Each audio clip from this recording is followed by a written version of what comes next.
اعوذ باللہ من الشیطان الرجیم بسم اللہ الرحمن الرحیم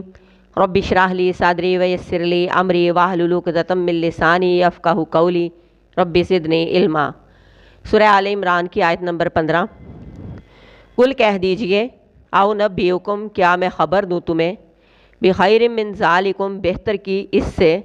للذین اتقوا، ان کے لیے جنہوں نے تقوی کیا، عند ربہم، ان کے رب کے پاس، جنات، باغات ہیں، تاجری بہتی ہیں، من تحتہا الانہار، ان کے نیچے سے نہریں، خالدینہ، ہمیشہ رہنے والے ہیں، فیہا، ان میں، وازواج مطہرۃ، اور بیویاں پاکیزہ، ورضوان من اللہ، اور رضامندی اللہ کی طرف سے، واللہ، اور اللہ، بصیر، خوب دیکھنے والا ہے، بالعباد، بندوں کو۔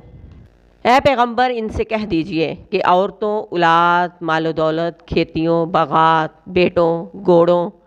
اور مال مویشیوں اور سونے چاندی کے ڈھیروں سے بھی بڑھ کر بہتر چیز میں بتاؤں؟ ان سب سے بہترین چیز تمہیں چاہیے تو سنو، جن لوگوں نے تقوی اختیار کیا ان کے لیے ان کے رب کے پاس باغات ہیں، جنتیں ہیں، اور جنتیں بھی ایسی جن کے نیچے نہریں بہہ رہی ہیں۔ ان باغات میں، ان جنتوں میں وہ ہمیشہ ہمیشہ رہیں گے، اور پاکیزہ بیویاں ہوں گی، اور سب سے بڑھ کر اللہ کی رضامندی ہوگی، اور اللہ اپنے بندوں کو خوب دیکھنے والا ہے۔ جنتوں میں تمہارے لیے وہ سب کچھ ہوگا جس کی تمہارا دل خواہش کرے گا،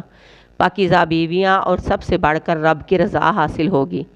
جو شخص دنیا میں اپنے رب کی رضا کے لیے ہر وہ کام چھوڑے گا جو اس کے رب کو پسند نہیں، جس سے اس کے رب نے اس سے منع فرمایا، تو قیامت کے دن اس کا رب اس کو سب کچھ لوٹائے گا، کچھ بھی اس سے الگ نہیں کرے گا، دنیا سے بہت بہتر اور بہترین عطا کرے گا، جو ہمیشہ رہنے والا ہوگا، اس سے چھینا نہیں جائے گا۔ ایک بندہ مومن کبھی بھی دنیا کی بڑی سے بڑی چیز پر راضی نہیں ہوتا، دل نہیں لگا لیتا، کیونکہ اس کو سب سے بڑی چیز جنت کی تلاش ہوتی ہے،